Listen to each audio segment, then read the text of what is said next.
Hello everybody, in this video I'm going to do 30 Sanctum runs using Forbidden Tomes. We'll go step by step through the process. I'll show you how I prepare for each run, what relics I use, my strategies during the Sanctum, and any interesting rewards or outcomes I get along the way. Whether you're new to the Sanctum or just looking to optimize your runs, this should give you a solid overview of how I approach it. We'll talk about relics, what rooms are very good, what rooms are very bad, and what you should do in each floor. So let's get started.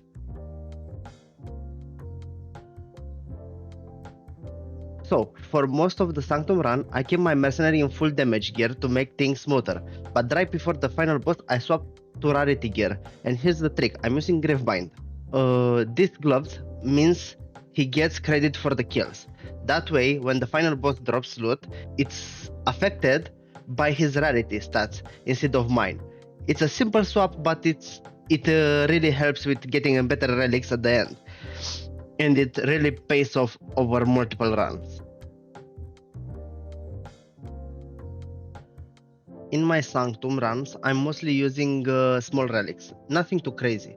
For modifiers, I usually go with a mix of the first three options. Later in the league, though, I tend to switch things up and go for the last modifier. An additional room is revealed, or two additional rooms are revealed. The reason I like that is because it gives me a better idea of which path to take.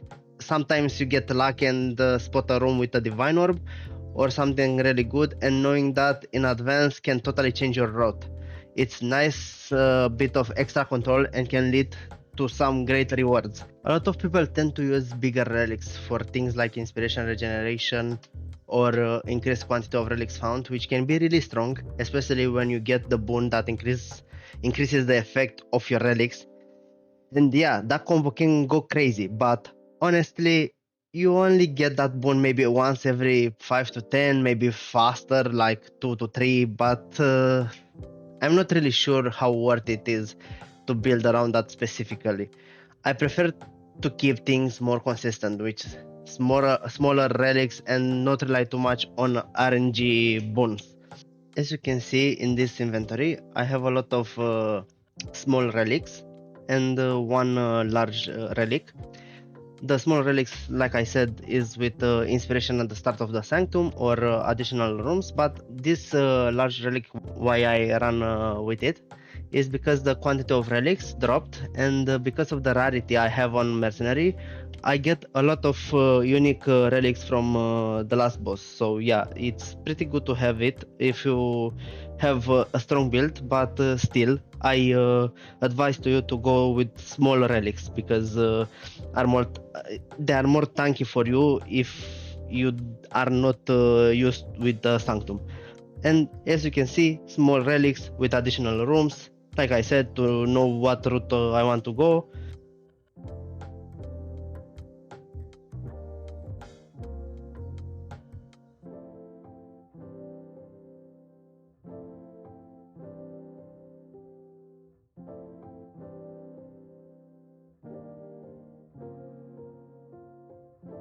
For the floors, I usually do like this, the strategy. In the first floor and the second floor, I prioritize the chest rooms because I think you need a lot of coins, a lot of coins for merchant and for boon fountain. In the third floor, when divine starts to appear, I usually look around if I have a divine on the third floor. If not, or an exalted orb, and if not, I just go for merchant. I try to find a merchant because, like you can see in this photo, I have 1000 coins and I want to buy some boons. Or I go for the trade, for the rooms with the trade mark, and there you can get a lot of boons as well. Also, it can in the third floor, because after the trade you can choose a random I mean, I don't know if it's a random or not, but you can have a reward also, and you can have a divine there, and you don't even know about it. Or I go for the boon fountain because it's like 150 for boon, and yeah, I want to spend my coins because I need to be poor again.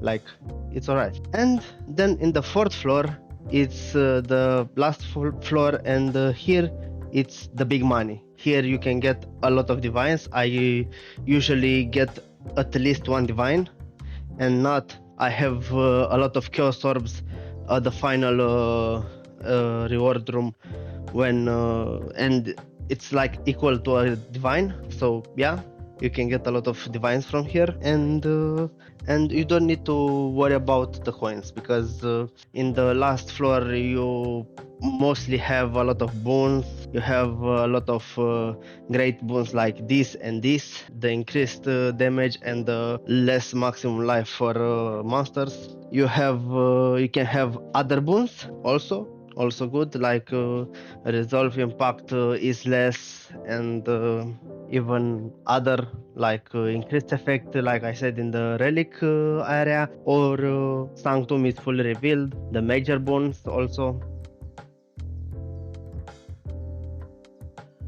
And at the final boss, you have these two relics that you want to get, the Blood of Innocence and the original scripture. These two relics are worth a lot of money. The Blood of Innocence, it's like 7 divines, 8 divines, maybe 6 divines. In LUCKYYY it's less, it's 1 or 2 divines, but you still have a lot of money in LUCKYYY if you get one.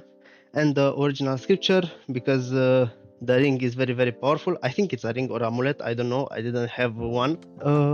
Yeah, it's pretty expensive. I mean, it's hard for me to say it because it's very expensive. It's like 1000 divines.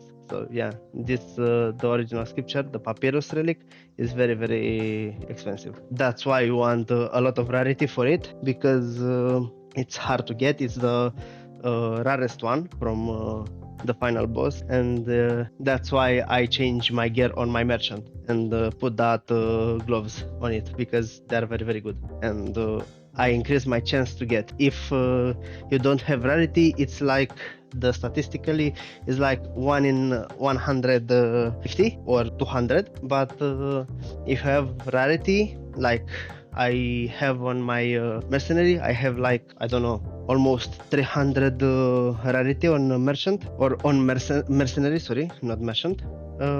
With 300 rarity, it's like 1 in 40, 1 in 50 sanctums. I get the original scripture. And yeah, I need to do 20 more sanctums to see if I get one or not. Let's see the rewards. We did 30 sanctums in the past 8 hours, and we got 1600 chaos orbs with 33 divine orbs and 31 exalted orbs. I let in here any unique relics because I wanted to show you what the drop rate is for everything, and you can see in 30 sanctums which and how many relics I got. And the only thing is not in here is the Blood of Innocence, because I sold them because I was afraid of the market. I wanted to sell it at a good price, and I got for 8 Blood of Innocence, 70 divine each, so 56 divine orbs, and I got a total of 100 divine orbs, over 100 divine orbs in 8 hours, so I got 13 divines per hour. For me, for this build, Shrapnel Ballista, Sanctum took me 15 minutes. So if you have a stronger build, you can get less. I mean, you can get more rewards, but less time. Or if your build doesn't have damage, or it's low on damage, you can get less currency, less divine orbs over the hour.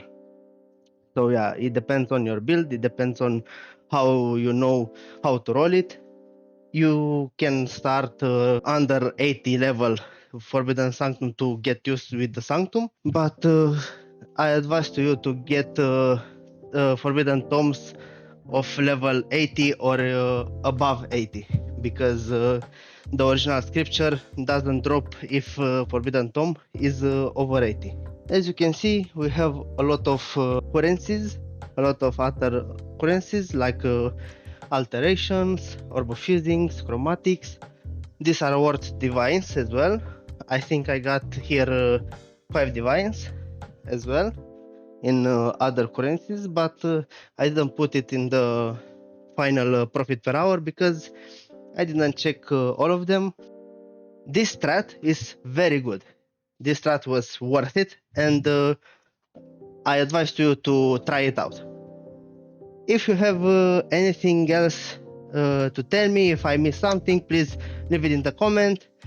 Make sure to like it and subscribe it, and see you next time. Bye.